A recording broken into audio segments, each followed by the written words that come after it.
අයිබෝවන් මම වෛද්‍ය ධම්මික රත්නායක පෝෂණ පිළිබඳ විශේෂඥ වෛද්‍ය.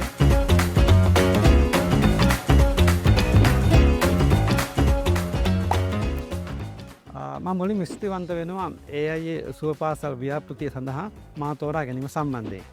ඇත්තටම අපි විවිධ මාතෘකා 4ක් ඔස්සේ පාසල් ළමුන් දැනුවත් කිරීම සිදු කරා. ඉතින් මගේ මාතෘකාව වුණේ නිවැරදි පෝෂණය. ඉතින් healthy eating. මේ මාතෘකාව යටතේ මම ලංකාව පුරාම පළාත් 9ක වැඩසටහන් සඳහා මම ඉදිරිපත් වුණා. ඉතින් ඇත්තටම කියන්න සතුටුයි අපිට දැනෙන්න දෙයක් ළමුන්ට පාසල් ළමුන්ට ලබා දෙන්න පුළුවන් වුණා කියලා මම විශ්වාස කරනවා. පෝෂණය අපි හරි විදිහට ලබා ගත්තේ නැත්නම් අපිට වෙන්න පුළුවන් බෝ නොවන රෝගවලට අපිට ළමුන් භාජනය වෙන්න පුළුවන්. ඉතින් මම මෙන්න මේ පැත්ත ගැන වැඩිපුර අවධානය යොමු කරමින් අපි ළමුන්ට කොහොමද නිවැරදි ආහාර වේලක් සකස් කර ගත හැක්කේ කෙසේද කියන මාතෘකාව යටතේ පැහැදිලි කිරීම මම ලංකාව පුරා ළමුන්ට මෙම වැඩසටහන යටතේ ඉදිරිපත් කිරීම සිදු කරා. අපේ ව්‍යාපෘති සඳහා ළමුන්ගෙන් ඉතාම ධනාත්මක ප්‍රතිචාර අපිට හම්බ වෙලා තියෙනවා. ඉතින් ඒ අතුරින් අපි පෝෂණය සම්බන්ධ ඉතාමත් හොඳ තත්ත්වයේ ව්‍යාපෘති ගණනාවක් මම නිරීක්ෂණය කළා.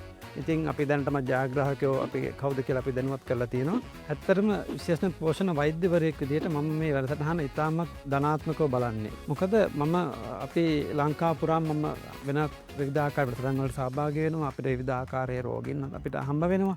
ඉතින් අපි දැකලා තියෙනවා පෝෂණය කියන එක අපිට අඩු වුණත් ප්‍රශ්නයක්, පෝෂණය කියන එක අපිට වැඩි වුණත් ප්‍රශ්නයක්.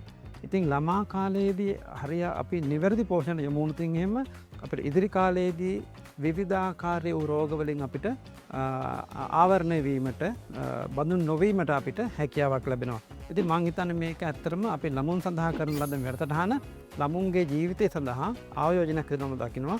ළමුන්ගේ ජීවිතය සාර්ථක වෙලා ලෙඩ රෝග අවම වීම වගේ මම හිතන්නේ ඒක රටේ ආර්ථිකයට බලපාන කාරණයක්. ඉතින් ඇත්තටම මම ඊටාම සුබවාදීව මේ වැඩසටහන දිස බලනවා. අපි මේ වැඩසටහන ලබන අවුරුද්දෙත් මේ වගේම ඉදිරිපත් කිරීමට බලාපොරොත්තු වෙනවා. ඉතින් මම ආරාධනා කරනවා මේකට සහභාගී වුණු සහ සහභාගී නොවුණු සියලුම පාසල් ලබන අවුරුද්ද මේකට සහභාගී වෙන්න කියලා.